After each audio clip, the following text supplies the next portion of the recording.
Hello everyone, greetings. Today I am going to discuss about the AMBU bag, most IMP topic in the examination. What is the AMBU bag? It's an artificial manual breathing unit.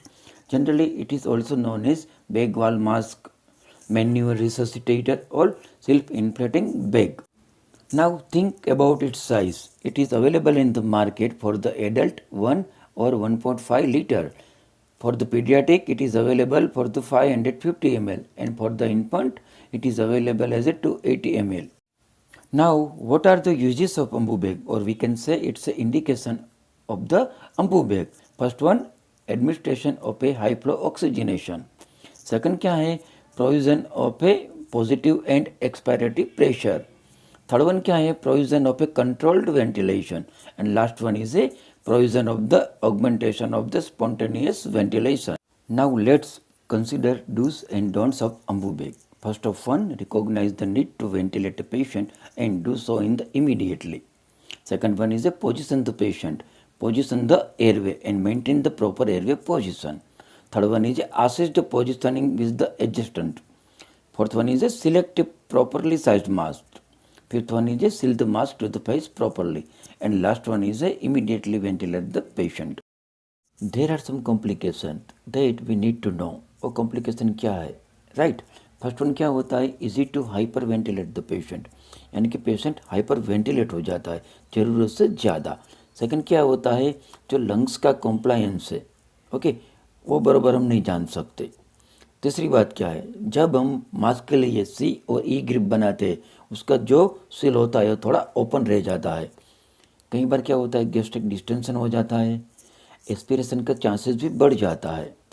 और risk of the बेरोट्रोमा, यानी कि over pressure की वजह से minor lung injury हो जाती है. कई बार क्या होता है कि इक्विपमेंटल फेलियर भी हो जाता है. Let's know the parts of the AMBU bag. Look at the picture. ये पूरी बैग है वो प्लास्टिक की बनी हुई होती है. जब आप उसको प्रेस करते हैं तो अपने आप री शेप में आ जाती है, यानी कि री एक्सपांड हो जाती है. इसलिए हम इसको क्या बोलते हैं, हम सेल्फ इन्फ्लेटिंग बैग. ये जो बैग है उसमें आगे की ओर पीछे की ओर दो इनलेट होते हैं. जहाँ से ऑक्सीजन अंदर आता है उसको हम क्या बोलेंगे, इनलेट. जहाँ से ऑक्सीजन बाहर जाता है उसको हम क्या बोलेंगे, आउटलेट, राइट. और एक यहाँ पीछे रिजर्व बैग है. रिजर्व बैग का काम क्या होता है, जब पेशेंट को 100% ऑक्सीजन की ज़रूरत होती है तब हम उसको अटैच करते हैं.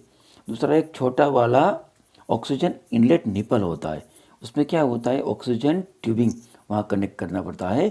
तो क्या होता है, सिलेंडर में से ऑक्सीजन उसको वहाँ मिल जाता है, राइट. दूसरी बात क्या ध्यान रखना है कि बैग के आगे एक फेस मास्क तो हम जॉइंट करते हैं.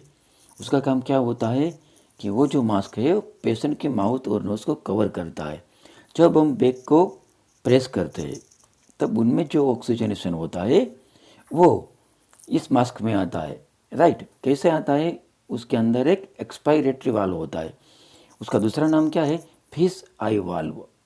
जब प्रेस करते हैं तब ये वाल्व ओपन हो जाता है, इसलिए वहाँ गैप हो जाता है और ऑक्सीजन है जो पेशेंट के माउथ में जाती है, राइट, वो अपने आप बंद हो जाती है. फिर क्या होता है, एक एक्स्ट्रा पॉपअप वाल्व होता है. उसका काम क्या है, पिप वाल्व के साथ होता है. या पिप वाल्व कैसा होता है, कहीं बैग में इन बेल्ट आता है और कहीं बार एक्स्ट्रा उसको जॉइंट करना पड़ता है. ये जो पिप वाल्व है उसका काम क्या होता है, maintenance of the popup valve. वो अपने आप ऊपर नीचे जा सकता है. अब पॉपअप वाल्व का काम क्या है, जब बैग में एक्स्ट्रा प्रेशर हो जाता है, राइट, तो क्या होता है, ये पॉपअप वाल्व ओपन हो जाता है.